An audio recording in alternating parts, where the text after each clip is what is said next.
You're listening to Shoe In, covering the ins and outs of all things footwear, from sneakers to heels, loafers to slippers, and every type of shoe in between.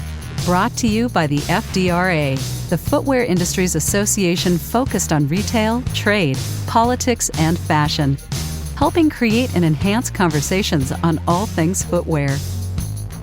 You know, Sandi Mines, one of the things I love about having you on this program is that you have vast experience in the industry. You know all the players and you know footwear retail really well. And today's conversation is bringing in a footwear retail leader in our industry to talk about kind of the lay of the land as we sit here right now in 2023. And so I'm excited, one, to have you back as my partner in crime on this episode, but also to have our next participant in the conversation. And so who do we have on Shoe and Show today, Sandi? Thanks for having me. As your co-host, I am really excited about today's guest, Doug Howe, the CEO of Designer Brands. Welcome, Doug. We're happy to have you on the show today. Thank you. Thanks for having me.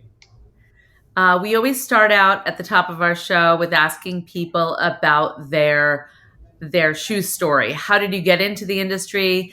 Tell us a little bit about, some of the pivotal moments leading up to the helm at DBI. We're really interested to hear. Yeah. I don't know if you know, but our mission at DBI is inspire self-expression. So whenever we have new associates join, we always ask them to tell their shoe story. And it's really more of like from a personal perspective. And the story I always tell is growing up. I just have these really fond memories of going with your parents to either, back to school or an occasion. And, to me, it harkens back to music is similar, that it brings back these memories.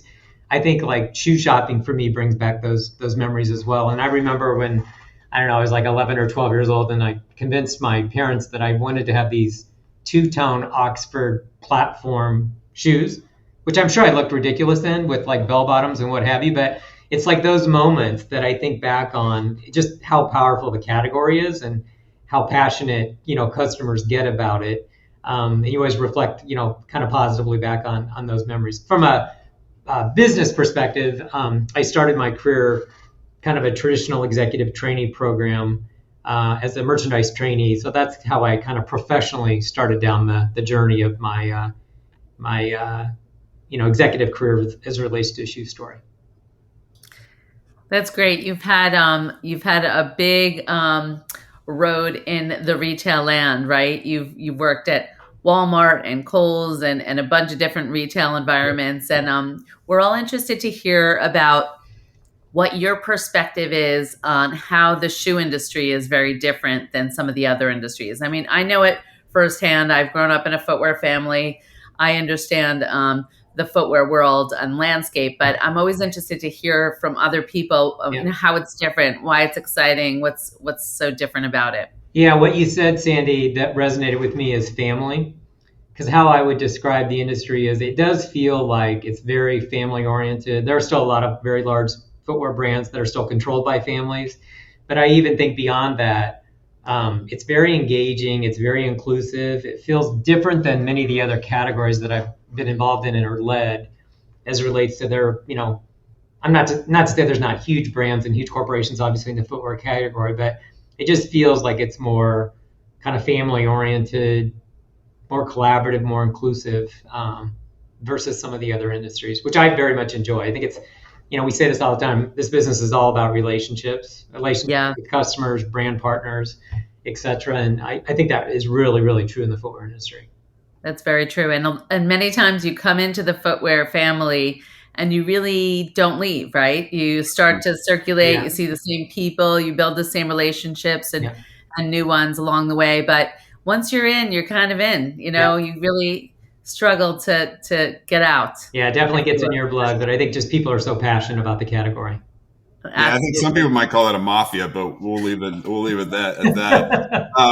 Doug, let's talk about current business climate, right? So we had in 2019 our biggest year ever as an industry, $84 billion. And then in 2021, we hit $100 billion in 2 years. We grew that much. 22, we had $105 billion. we're tracking somewhere in that range, but we might be down a point or two as an industry, which will feel recessionary, right? Yeah. So talk to us about the current climate at DSW and what you're expecting for 23. Yeah, and you saw in our Q1 results, we definitely saw a little softer than we had expected. I think if I were to summarize it, it's customers are being more selective. And I think there's a good lesson of, some of that is probably self-inflicted with regards to maybe we played it a little safe. I think some of it is just macroeconomic pressures, but customers are still very much responding to newness, very much looking for value.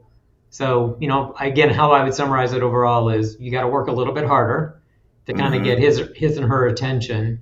And that's, a good lesson to us at any time. We should always be focusing on that. But that's how I think, the year has started out. We're definitely seeing momentum, and you're definitely seeing strength in the casual component of the business.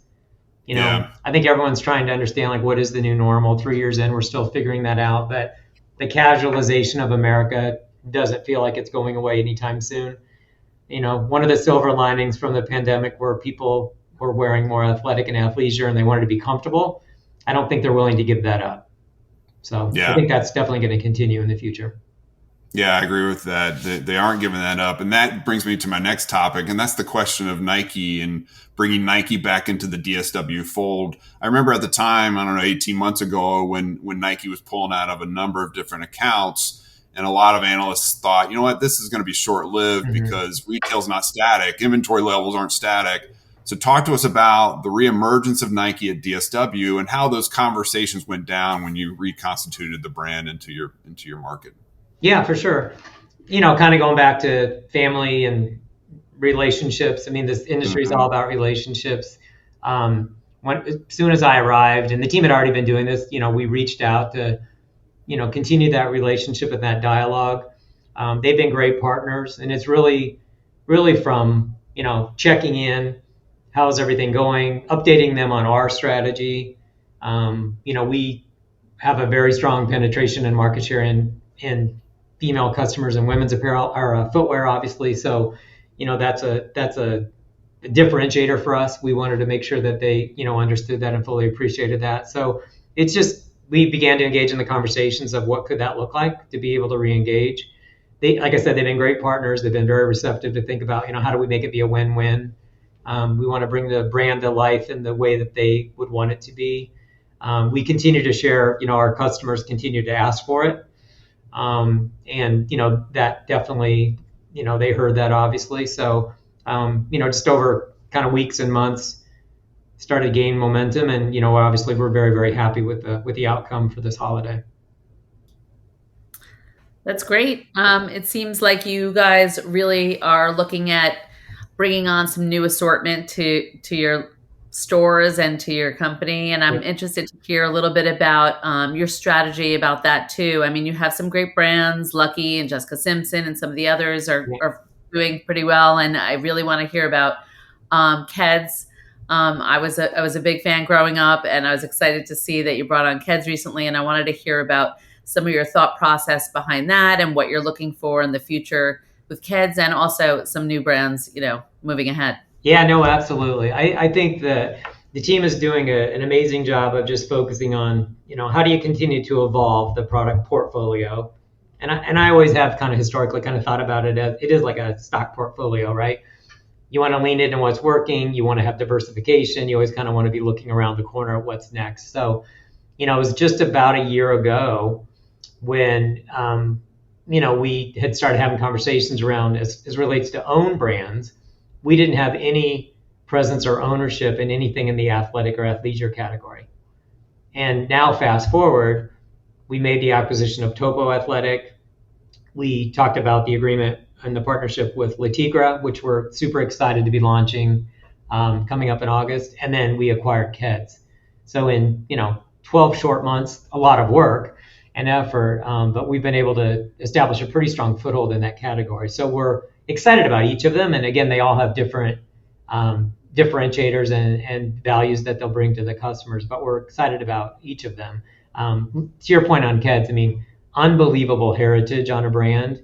And that team has just continued to do an amazing job of thinking about interesting collaborations, driving relevance. we had a all associate town hall meeting this morning, and Jen Lynch, the general manager, and her team, Nicole Underwood, who's in charge of collabs and driving those conversations, talked about the pickleball integration that they're doing right now, collab with Stott. Just really, really cool. And they're always kind of thinking outside the box. How do they continue to evolve, cutting through on the marketing, driving more relevance, but also obviously hyper-focused on the product. So really excited about that. Le Tigre will be the first time we kind of like from grassroots, like launched a brand in that category. Really, I think, fortuitous timing given this huge trend that's happening in retro and everything harkening back to 1977 and what happened in New York City in 1977. And there's a really interesting story as it relates to each of those 6 franchises in the Le Tigre brand. So we're excited to be able to combine the product and the storytelling component as we bring that to bear.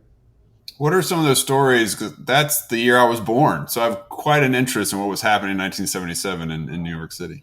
They're all segmented around neighborhoods in the area or, streets in New York. But it was around the heat wave and blackouts, what was happening in culture. So again, the team's done a really nice job of driving this authenticity of stories and just kind of harkening back, which I think will resonate with people, certainly with you, Matt, because you have a personal connection there. But I think even more broadly, just given what's going on in that whole retro trend, and certainly, everyone's kind of aspiration with regards to New York. Gotcha. Yeah. Yeah, I'm a New York City fan, so I'm excited to see that come back. And I forgot about Topo. That's I love that brand. Those are some great new brands to bring on. I'm really looking forward to seeing what you all do with that. And I do want to just pivot for a quick second to talk a little bit about your efforts in the charitable sector. You really do a lot with different organizations, some and associations and nonprofits, some that we also manage here at FDRA and Fannie with Shoes for a Cure and Souls for Souls. We're really good partners with them as well. Penn Sol Lewis College and the Black Footwear Forum. You're really involved. You really lean in there. First of all, kudos to you and your team for really looking out and getting behind some of these great nonprofits and colleges and looking to grow some students and some different organizations that really need your support. So thank you for that. But tell us a little bit about, your perspective on that and what you look towards and why you're getting so behind some of them. I'm really interested. No, absolutely. And again, I cannot take credit for that. That's a long-standing kind of philosophy at DBI, but something that I think is incredibly powerful. And it does kind of harken back to our mission around we inspire self-expression. And it is really around, the corporate speak would be D&I and ESG, but really how DBI has approached it is to be all-inclusive. And how do we think about those efforts for our associates, for our customers, for our brand partners?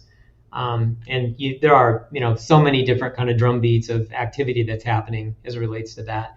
We're really excited about several of them you've mentioned. And again, we are very much active participants in all of them, but it really resonates with customers. Our associates get, very passionate about it. We're really making a difference with regards to, the industry on supporting some of those as well. So I think the team's done a really nice job, and we're just really getting started on being able to scale that. So Doug, one quick question before I go to one last business question as we wrap up. But I saw on LinkedIn you're a cyclist, a cycling enthusiast. Yeah. Talk more about how long you've been doing that, and talk more about how you've been able to integrate that into the culture at DBI. Yeah, thanks. I started kind of in earnest probably in maybe 2017 or 2018. My oldest son kind of got me hooked on it, and I've become kind of passionate about it. Coincidentally, in Central Ohio, in Columbus specifically, there's an event called Pelotonia, which is just a phenomenal, I was not familiar with it until I moved here, but just a phenomenal organization around cycling. And they have several events, but the largest one is coming up in August, where they have raised close to $260 million for cancer research. Just incredible body of work. So I've been evangelizing and trying to get a DBI team. So we've been working on that. I think what you saw on LinkedIn is we had a training ride last weekend to be able to get ready for that. But it's whether you're a cyclist or you're a spectator or a volunteer or just an enthusiast, it's just a phenomenal program, and it's a personal passion of mine. I am actually doing a bit of a bucket list ride. 2 weekends before that, I'm doing this ride called the Triple Bypass in Colorado, which has a really negative connotation, but you hopefully does not involve anything about your heart. But you go over obviously 3 mountain passes. It's like 118 miles, 11,000 feet elevation gain. So I'm sharing that broadly so that I can keep myself honest on making sure I come back and commit that I've actually finished it. So that's 2 weeks before the Pelotonia ride, but we've gotten a lot of enthusiasts at DBI around that as well. The Pelotonia ride will be like a walk in the park after I don't know. I don't know. I'm looking forward to both, obviously, for different reasons. Wow, that is so impressive. I'm highly impressed, Doug.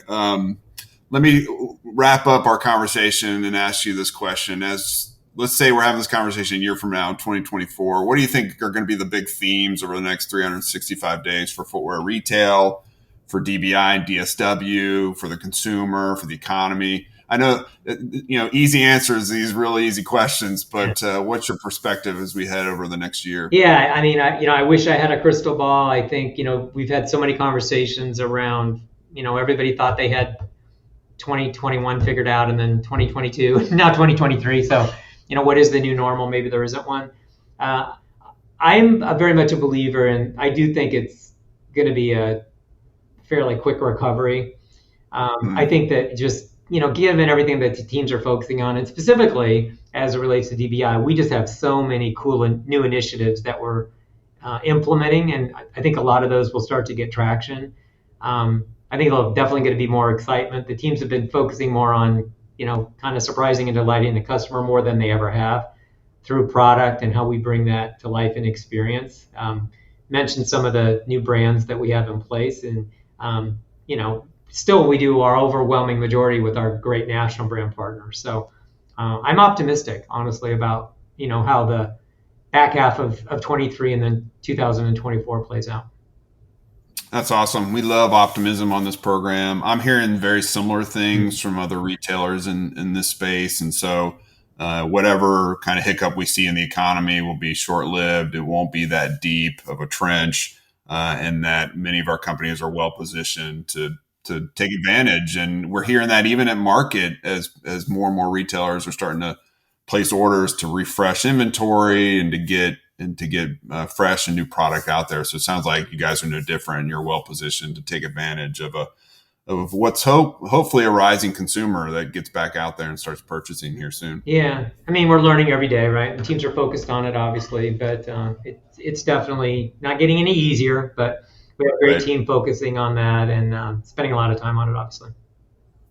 Cool. Well, Doug, we can't thank you enough for coming on Shoe and Show and sharing your vision at DBI and your experience. And it's just so great to have you in the industry, and all that wisdom on the retail side that Sandi spoke of is helpful to make us a stronger industry and make our family stronger, to borrow that term. So thanks for coming on Shoe and Show. Oh, thanks for having me. Really enjoyed it. Awesome, folks. This has been another exciting edition of Shoe and Show. We encourage you to go to shoeandshow.com and download all of our episodes, and make sure you subscribe and make sure your colleagues know about the program if they're not listening to it. And if you have a desire to come on, shoot us a note, info@fdra.org, and we will think about having you on as a guest. In the meantime, hope you have a great rest of your day, and we'll see you on next week's episode. And until then, Shoe and Show is out. Shoe In has been brought to you by the FDRA, the Footwear Industries Association focused on retail, trade, politics, and fashion, helping create and enhance conversations on all things footwear. For information about FDRA, visit fdra.org.